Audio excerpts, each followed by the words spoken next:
Est-ce qu'OnlyFans c'est de la prostitution? Est-ce que travailler dans une agence OnlyFans c'est pareil que d'être proxénète? Une question qui m'a été posée par Pierre, le collègue de Teddy Boy. Bisous.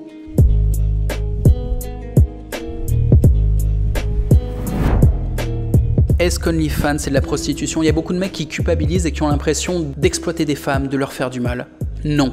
Déjà, la plateforme interdit les rencontres monétisées entre une modèle et ses abonnés. Et c'est assez radical, hein. Si la modèle utilise la plateforme pour rencontrer des abonnés et vendre des prestations sexuelles, elle se fait expulser d'OnlyFans. Enfin, si elle se fait cramer, en tout cas, si quelqu'un la dénonce ou si ça se sait, elle se fait supprimer son compte. Et il y a des filles pour qui c'est arrivé. OnlyFans veut se protéger à fond de ça, ça n'est pas une plateforme d'escorte. Je vais un peu plus loin dans la question, est-ce qu'OnlyFans c'est de l'exploitation de la femme? Pareil, non. Déjà, comme on l'a vu, la modèle n'est pas forcément une femme. Et suivant le deal par lequel tu passes, c'est pas forcément la modèle qui bosse pour toi. Des fois, c'est l'inverse. Ça peut être toi qui bosses pour la modèle ou toi qui bosses pour une agence dans laquelle il y a une modèle. Et le fait de payer un salaire à une employée ou de verser sa part à une partenaire, c'est pas de l'exploitation. Ça s'appelle juste des relations professionnelles. Par exemple, dans le réseau OnlyBoss, on a le cas d'une modèle qui génère environ 50 000 $ par mois. Elle est la propriétaire de sa propre agence. Et elle salarie son équipe. Elle travaille pour personne. Elle a plusieurs employés qui travaillent pour elle. Donc si tu lui demandes est-ce que tu te sens exploité, elle va faire des grands yeux, quoi. Elle va être confuse, elle aura du mal à comprendre la question. Et après, je ne l'ai pas noté, mais il pourrait y avoir la question de est-ce qu'OnlyFans c'est mal pour la société? Honnêtement, je pense que oui. Je te l'ai dit, je suis un mec honnête. Je pense pas faire du bien à ce monde en développant le business OnlyFans ou en formant les gens à faire du business OnlyFans. Mais je pense aussi que le monde est ce qu'il est. Il y a de l'argent à prendre, je veux l'argent. C'est aussi simple que ça.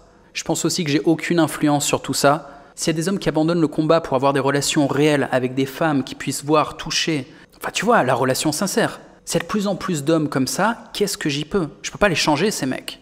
Moi c'est pas ça ma life. Je suis marié, je veux des enfants, j'ai eu beaucoup de femmes dans ma vie, je continue d'en avoir. Et je suis pas tout seul dans le cas. De l'autre côté de la barrière, dans la communauté des professionnels sur OnlyFans, généralement, on préfère aussi l'interaction réelle avec les femmes, mais pas que.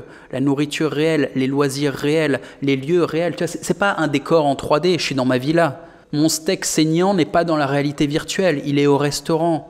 Et dans le futur, ça sera ça, hein. Il y aura une petite classe d'élite qui vivra le luxe dans la réalité et une masse de plus en plus grosse qui va consommer ses relations et ses plaisirs dans la réalité virtuelle. Notre business, c'est juste de fournir des services virtuels pour cette masse en constante croissance. Et il faut qu'on soit ultra professionnel pour gagner constamment en compétences et maintenir notre position. Alors qu'on soit clair, la vidéo n'est pas du tout conflictuelle avec Pierre. La question qui se pose est légitime. C'est une question que se posent tous les businessmen qui rentrent dans le business OnlyFans. Enfin, s'ils ont un tant soit peu de morale, ils se posent quand même la question, est-ce que je fais de la merde ou pas? Ou s'ils ne sont pas complètement délirants, ils se posent la question de, est-ce que je suis en train de prendre des risques ou pas? Si tu veux avoir une vision long terme et faire un business qui fonctionne, tu es obligé de faire quelque chose de correct. Il faut interagir avec tes business partners de manière éthique, il faut se protéger légalement, c'est le seul moyen de durer dans le temps, on est d'accord. Pierre, salut, je t'invite officiellement à te lancer toi-même. Pour éviter tout problème, deviens ton propre modèle. Et n'est-ce pas déjà ce que tu fais? Tu as un Patreon pour vendre des bandes dessinées, mais tu sais que sur OnlyFans, tu as aussi des artistes, tu as toutes sortes de services qui sont proposés. La plupart sont des fétiches sexuels, mais il n'y a pas que ça. La plateforme est très large. Et le business model, c'est quoi? C'est de vendre la relation entre le créateur de contenu et les followers. C'est ça qu'on fait. Nous sommes des spécialistes qui vendons de la relation entre un créateur et sa fanbase. Et j'insiste sur la compréhension de ce business model parce qu'on a vécu pendant 10-15 ans une époque où le contenu était roi. Nous vendions du contenu. J'ai fait 15 ans de porno, je vendais du contenu. Ça ne marche plus. Les musiciens, pendant des années, ils vendaient du contenu, ils vendaient des disques, ça ne marche plus. On vendait des DVD, ça ne marche plus. Aujourd'hui, tu sais ce qui marche? Tu sais ce pourquoi les gens ils payent encore? Le réel.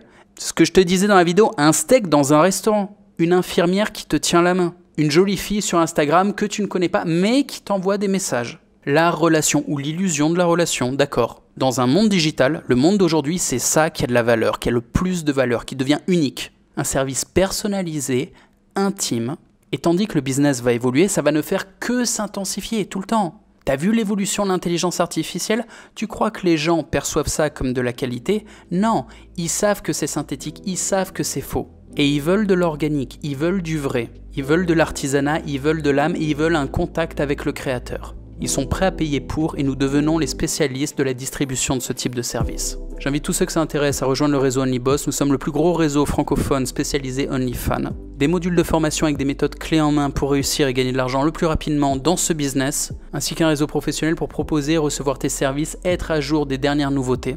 Clique sur le lien et rejoins-nous maintenant.